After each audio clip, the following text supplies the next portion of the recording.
conflit de Katanga, c'est un vieux conflit qui date de 1913. Avant que vous tous ici vous soyez nés. Parce que ni moi-même, je n'étais pas là non plus. Et c'était même avant la Première Guerre mondiale et avant la Deuxième Guerre mondiale. Alors, qu'est-ce qui arrive vers ces années-là, 1910? C'est au moment où le roi Léopold II venait de vendre, disons, le Congo au Royaume de Belgique. Alors, les colons commençaient à venir, y compris, disons. Alors, dans ce territoire, en particulier le territoire de Katanga, à l'époque, le chef-lieu de la province, c'était Cabinda. Alors, les premiers, comment je dirais, administrateurs, disons, coloniales, avaient leur siège à Cabinda. Et c'est à partir de Cabinda qu'ils se déplaçaient dans tous les villages pour prendre contact avec les chefs coutumiers, avec, donc, disons, imposer, si vous voulez, l'administration aux personnes de cette époque. Alors, avant de... Les groupements qui sont concernés, ce sont les Benachimba, Benakapuya et Benamwendia. Alors, avant d'atteindre, lorsque vous venez de Cabinda, avant d'atteindre Kapuya et Mwendia, vous passez par les Benachimba. Alors, ce monsieur, évidemment, il s'arrêtait dans le chef-lieu, ou plutôt dans le village de nos frères là-bas. Mais comme le chef coutumier avait, en fait, je crois qu'il avait aussi des ambitions expansionnistes, eh bien, il bourrait le monsieur avec des idées qui n'étaient pas correctes. Par exemple, en disant, bon, vous savez, les voisins là-bas, ce sont des gens qui ne sont pas bien, ils n'obéissent pas. Et puis si vous allez là-bas, vous allez voir, ils ne vont pas obéir à ce que vous dites, etc. Ce genre de choses de manière générale. De manière que quand le monsieur, un jour, avec des militaires, arrivait chez le groupement de Benakapuya, eh bien, directement, au lieu de voir un peu l'accueil, comment il a été organisé, parce qu'il avait demandé qu'on mette de l'eau, qu'on fasse ceci, cela, ils avaient répondu à tout cela. Mais lui, il avait en tête ce qu'on lui avait mis en tête par l'autre. De telle manière qu'à un moment donné, vous savez, il parlait français, tandis que les autres là-bas, il fallait peut-être, disons, un interprète. Alors, il s'est permis de donner des coups au chef coutumier, en présence de ses femmes, de ses enfants, etc.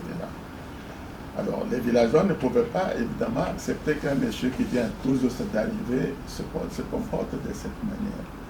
Alors, ils ont commencé à réagir de manière que le monsieur a tiré même, parce qu'il avait des fusils, il avait tiré sur certaines personnes, je ne sais pas combien de personnes il avait tuées. Mais à un moment donné, les villageois ont continué à affluer de telle manière qu'il a eu peur et il s'est enfui après d'autres. Alors, arrivé évidemment à Cabinda, qui était le siège de toute chose, eh bien, là, il s'est organisé comme une armée pour pouvoir venir, si vous voulez, punir les personnes qu'il avait agressées. C'est ainsi, à partir de ce moment-là, qu'il a dispersé les gens, les Benakapuya. Ils ont quitté leur village, envoyé dans d'autres coins. Et puis le Benamwendia, la même chose, etc. Donc de telle manière que cette situation a perduré pendant toute la période coloniale jusqu'en 1960. Arrivé en 1960, 61, 62, si je ne m'abuse, eh ben, le gouvernement provincial, et à l'époque c'était le président du gouvernement provincial, c'était M. Ngalola Joseph, et il avait son gouvernement, etc. Et ils se sont penchés évidemment sur le dossier parce que ces gens venaient quand même se plaindre que nous voulons rentrer sur nos terres parce qu'on a été ainsi de suite. Alors eux aussi, ils ont créé, si vous voulez, une sorte de, comment est-ce que je dirais là, une commission qui a examiné les choses, etc. Et puis à la fin, avec l'avis qu'ils avaient récolté, ils ont demandé aux Bénakapouyandais d'entrer dans leur village et les autres également la même chose.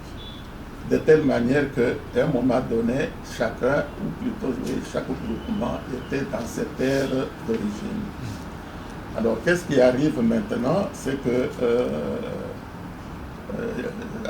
à chaque occasion, je peux vous dire que certaines dates, par exemple au mois d'août 86, eh ben, en 86, il y a eu encore un monsieur, toujours de mon frère là-bas, qui a créé encore des problèmes. Et alors, chaque fois, c'est toujours des personnes qui fuient leur village, qui abandonnent leur maison. Et il y a des tueries à gauche, à droite, etc. Et alors, en 86, c'était l'Assemblée d'intervention de la commission d'enquête de l'Assemblée nationale qui s'est penchée sur l'Assemblée nationale, c'est-à-dire les gens qui occupaient Kinshasa pour aller là-bas et examiner la problème, etc. Ensuite, il y a eu encore un événement en octobre 91, donc 5 ans après. C'est toujours encore un autre monsieur qui lui avait aussi des idées et qui est venu en fin de compte créer encore des troubles là-bas. Donc mettre dans la tête de ses frères que les terres qui sont occupées par tel et tel, etc., c'est à eux, ainsi de suite. Donc ça, c'était en 81 et 91. Alors là, il y a eu l'intervention de la commission d'enquête de la conférence nationale, parce que c'était la période de la conférence nationale. Il y a eu l'intervention du gouvernement de Léon Kengo-Ndondo qui a envoyé des émissaires là-bas. Il y a eu l'intervention du gouvernement provincial du Kasaï oriental. Alors tous ces gens-là sont allés là pour savoir qu'est-ce qui se passe, etc., etc. Et la paix était revenue, mais après des dégâts importants. Donc ça, c'était en 91. En 2007, encore une fois, la même chose. Et cette fois-là, c'est l'intervention de la commission parlementaire provinciale qui est l'enquête. Oui, c'était l'enquête provinciale. Et la toute dernière chose, c'était en 2020, donc il y a quelques années. Donc c'est toujours la même chose. Les gens restent tranquilles pendant un temps. Lorsque il arrive un événement, c'est-à-dire par exemple en 2020, c'était quelqu'un qui était ambitieux, qui voulait devenir député provincial et qui a dit à ses frères que si vous me donnez confiance, moi, dès que je suis député provincial, ben, je ferai tout pour faire partie ces gens de nos terres, etc. Mais de quelle terre, on ne sait pas de quoi il s'agit. Donc finalement, ça a été un peu résolu, mais c'est toujours plusieurs huttes brûlées, des personnes qui restent en dehors pendant des mois, etc. Et puis après, on fait une sorte de réconciliation, et ainsi de suite. Donc depuis 1913, il y a au moins 5 ou 6 événements majeurs où les gens étaient obligés de quitter leur village. Voilà. Et pourtant, disons, ce problème a été réglé officiellement au niveau d'abord d'une ordonnance présidentielle, parce que Mobutu avait signé une ordonnance où tout le monde pouvait habiter au Congo, n'importe où, etc. Et il y a même une disposition de la Constitution qui permet à n'importe quel Congolais de vivre là où il est. Alors, quand quelqu'un vit quelque part pendant des années, et puis vous venez lui dire que non, vous n'êtes pas sur votre terre, ça, il y a encore une disposition constitutionnelle qui prévoit ce genre de choses, etc. Mais les gens s'en fichent éternellement. Voilà. Parce qu'il y a toujours des politiciens qui sont derrière, qui essaient d'influencer. Alors, lorsqu'on me parle aujourd'hui, disons, de cette carrière, cimenterie, qui est d'ailleurs une cimenterie très attendue, Parce que ça peut, si vous voulez aider la région, ça peut aider la province. Mais il y a un problème majeur, c'est que sur la terre qui est prévue pour où se trouvent ces carrières, eh ben, ce sont un des villages occupés par justement les personnes qui sont concernées dans ce dossier. Alors on peut se demander quelles sont les mesures que le gouvernement a prises. Parce que vous savez que quand il y a une carrière quelque part, eh ben, ce sont des tankers, des tracteurs qui creusent. Ils peuvent creuser à 1 mètre, tout comme ils peuvent aller à 10 mètres, ils doivent vous progresser. Donc il n'y a personne qui va rester avec sa lutte là où il y a des travaux, etc. Vous allez à Luka, là où il y a une cimenterie, la carrière là, de la cimenterie, personne jusqu'à aujourd'hui n'y habite depuis des années parce qu'elle n'est pas habitable. La Miban Boujima est la même chose. Vous avez des kilomètres carrés de terre, n'est-ce pas, inhabitées parce que pour y habiter, il faut débourser beaucoup d'argent, etc. Donc, alors ici, on va créer la même situation. Les autorités, qu'est-ce qu'ils ont prévu comme moyen pour pouvoir éviter d'autres conflits. Éviter d'autres conflits ou je ne sais pas. Vous pouvez toujours demander aux gens de se déplacer, d'aller. Mais vous savez qu'un village qui vit quelque part depuis des années, ils ont leur terre pour cultiver, ils ont tout est déséquilibré parce qu'eux aussi, ils vont essayer de trouver des moyens de vivre, d'avoir quelques, disons, arts de terre pour faire. Alors tout ça, ce sont des problèmes sociaux qu'il faut essayer de voir de quelle manière on peut les résoudre. Merci beaucoup, Président.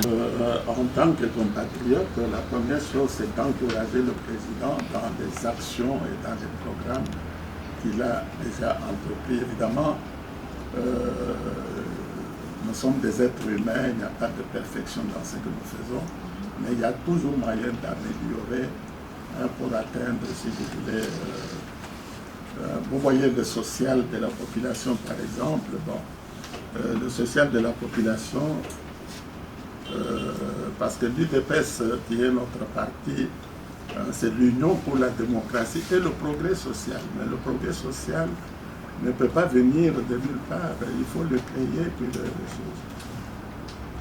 Alors, donner du travail aux gens, de tous ces jeunes qui sont à gauche, à droite, et puis mettre de l'ordre, parce qu'on parle beaucoup plus de l'ordre, parce que c'est l'homme qui est au centre de l'action. Alors, lorsque le choix des gens qui doivent gérer les dossiers, des gens qui doivent gérer les autres, les gens qui doivent... Ça doit être quand même des personnes bien sélectionnées, etc., de manière qu'on puisse atteindre les objectifs. Lorsque j'ai vu le dernier projet où le président américain est venu pour le projet de l'Obito. On doit construire un chemin de fer très moderne à partir de Kolwezi jusqu'à l'Obito, etc. Tout ça, c'est très beau. Mais ça va servir beaucoup plus quel pays? Est-ce que l'Angola ou le Congo? Parce que chez vous, on vient tout juste pour ramasser ce que vous avez en main. On l'amène là-bas pour l'expédier. Mais vous mettez combien de personnes au travail? Je me rappelle que notre chemin de fer qui va de Kolwezi jusqu'à Kamina, de Kamina Mweneditu, Kananga, et puis jusqu'à là où il y a l'eau, là, c'est où ça? À Ilebo. À partir de Ilebo, le bateau, à partir de bateau, eh bien, Kinshasa, et Kinshasa, ça continue jusqu'à Matadi-Bom, etc. Donc ça, c'est la voie nationale. Du temps de Mobutu, eh bien, tout le cuivre, tous les cobaltes, tout ce qu'on produisait au Katanga, eh bien, ça venait par... Et vous pouvez vous imaginer le nombre de personnes qui avaient de l'emploi, parce que le chemin de fer, évidemment, employait des gens dans tous les... ça ne pouvait pas être moins de 10 000, entre 10 000 et 20 000 personnes. Mais aujourd'hui, pourquoi ne pas faire un effort pour réhabiliter? Bien sûr, c'est très long, c'est peu, etc. mais du moins c'est un travail qu'on fait à long terme, parce que le développement du pays, ce n'est pas seulement demain et après-demain, mais il faut voir les résultats. Et c'est comme ça que Mobutu avait réfléchi à l'époque. Et il y a aussi un autre avantage, c'est que à l'heure actuelle, à l'époque de Mobutu, il y avait la Gécamine était la seule société qui gérait les choses. Mais aujourd'hui, au Katanga, on parle de plusieurs, peut-être des centaines de sociétés qui se sont accaparées de terres, sans parler évidemment de carrés miniers, etc.